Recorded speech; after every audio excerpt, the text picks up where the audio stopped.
Jean Jambon appelle les épargnants flamands à sauver l'économie de la région. Le gouvernement flamand n'était pas en congé lors de la Pentecôte, puisqu'il a présenté lundi le premier volet de son plan de relance. La mesure la plus marquante est son appel aux épargnants flamands à sauver l'économie du nord du pays. Ce n'est pas un hasard, selon Jean Jambon, si cet appel a justement été lancé le jour de la Pentecôte. Lors de la présentation de ce pacte de solvabilité, qui invite les citoyens à investir leur argent dans les entreprises flamandes, le ministre-président a ainsi déclaré « La Pentecôte est le jour de fête lors duquel les croyants ont retrouvé l'espoir, et suite auquel ils ont à nouveau fait preuve de cran et de courage. Je suis convaincu que les Flamands aussi ont à nouveau de l'espoir, et qu'ils vont se montrer audacieux. » Le gouvernement Jambon demande ainsi aux Flamands de participer à un fonds de prospérité qu'il a créé pour aider les entreprises qui ont besoin de plus de capital. La Flandre a pour ambition de récolter un demi-milliard d'euros. 240 millions seront injectés par les autorités via la Société flamande d'investissement. Les 260 millions restants devront, eux, provenir des particuliers. On leur propose ainsi d'acheter des parts du fonds de prospérité. En échange, les épargnants bénéficieront pendant 3 ans d'un avantage fiscal de 2,5% sur le montant investi. Les plus petits épargnants pourront, eux aussi, participer à l'effort en investissant dans les PME, via ce que les pouvoirs appellent un capital amical.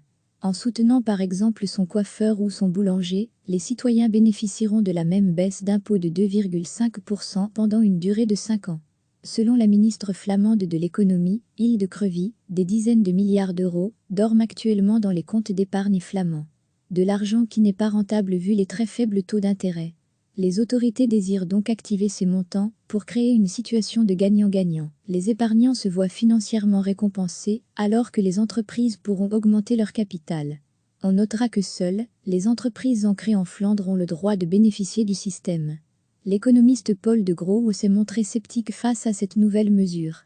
Selon lui, c'est une fausse idée de croire que la fortune des Flamands se trouve dans les comptes d'épargne. L'argent est en effet utilisé par les banques pour permettre par exemple les emprunts ou les crédits bancaires. De Grauw doute, ainsi que le rendement de cette mesure, ait correctement été calculé par les autorités. Il estime par ailleurs que tout ça rendra la fiscalité encore plus complexe qu'elle ne l'est déjà. D'autres voix ont en outre pointé le risque, pour l'épargnant, de perdre son argent si les choses tournent mal pour l'entreprise dans laquelle il a investi. Comme Jean Jambon a tenu à le souligner, les mesures du gouvernement Wilmet se focalisent sur la liquidité des entreprises et donc sur leur situation à court terme. Le gouvernement flamand veut, lui, marquer la différence en axant sa politique sur la solvabilité et en permettant donc aux entreprises de répondre à leurs obligations financières à plus long terme. Selon le ministre flamand du budget, Mathias Dipandael, l'idée est de renforcer la fondation sur laquelle la relance peut être construite. Le plan flamand se veut donc complémentaire à celui du fédéral. Mais il a aussi pour but de démontrer la force de réactivité de la Flandre et sa capacité à se prendre en main de façon autonome. Dans son analyse, le quotidien de Standaard pointe d'ailleurs le ton présidentiel adopté par le chef de la coalition flamande. Jean Jambon aura l'occasion de renforcer cette impression de souveraineté lors de la présentation du deuxième volet de la relance, prévu d'ici début juillet. Le gouvernement flamand n'était pas en congé lors de la Pentecôte, puisqu'il a présenté lundi le premier volet de son plan de relance. La mesure la plus marquante est son appel aux épargnants flamands à sauver l'économie du nord du pays. Ce n'est pas un hasard, selon Jean Jambon, si cet appel a justement été lancé le jour de la Pentecôte. Lors de la présentation de ce pacte de solvabilité, qui invite les citoyens à investir leur argent dans les entreprises flamandes, le ministre-président a ainsi déclaré « La Pentecôte est le jour de fête lors duquel les croyants ont retrouvé l'espoir, et suite auquel ils ont à nouveau fait preuve de cran et de courage. Je suis convaincu que les Flamands aussi ont à nouveau de l'espoir, et qu'ils vont se montrer audacieux. » Le gouvernement Jambon demande ainsi aux Flamands de participer à un fonds de prospérité qu'il a créé pour aider les entreprises qui ont besoin de plus de capital. La Flandre a pour ambition de récolter un demi-milliard d'euros. 240 millions seront injectés par les autorités via la Société flamande d'investissement. Les 260 millions restants devront, eux, provenir des particuliers. On leur propose ainsi d'acheter des parts du fonds de prospérité.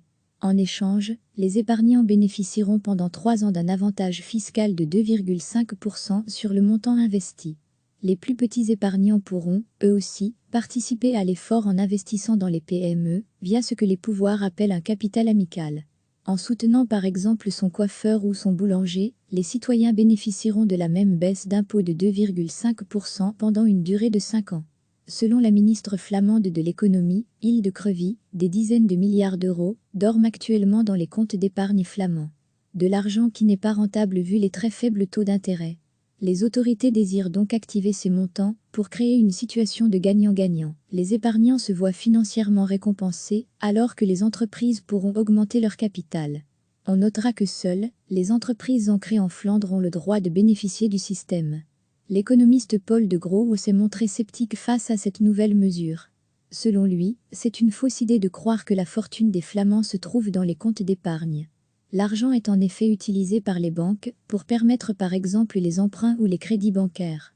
De Grauw doute, ainsi que le rendement de cette mesure, ait correctement été calculé par les autorités. Il estime par ailleurs que tout ça rendra la fiscalité encore plus complexe qu'elle ne l'est déjà. D'autres voix ont en outre pointé le risque, pour l'épargnant, de perdre son argent si les choses tournent mal pour l'entreprise dans laquelle il a investi. Comme Jean Jambon a tenu à le souligner, les mesures du gouvernement Wilmet se focalisent sur la liquidité des entreprises et donc sur leur situation à court terme. Le gouvernement flamand veut, lui, marquer la différence en axant sa politique sur la solvabilité et en permettant donc aux entreprises de répondre à leurs obligations financières à plus long terme. Selon le ministre flamand du budget, Mathias Dipandael, l'idée est de renforcer la fondation sur laquelle la relance peut être construite. Le plan flamand se veut donc complémentaire à celui du fédéral. Mais il a aussi pour but de démontrer la force de réactivité de la Flandre et sa capacité à se prendre en main de façon autonome. Dans son analyse, le quotidien de Standaard pointe d'ailleurs le ton présidentiel adopté par le chef de la coalition flamande. Jean Jambon aura l'occasion de renforcer cette impression de souveraineté lors de la présentation du deuxième volet de la relance, prévue d'ici début juillet. Cliquez sur s'abonner pour recevoir les dernières nouvelles.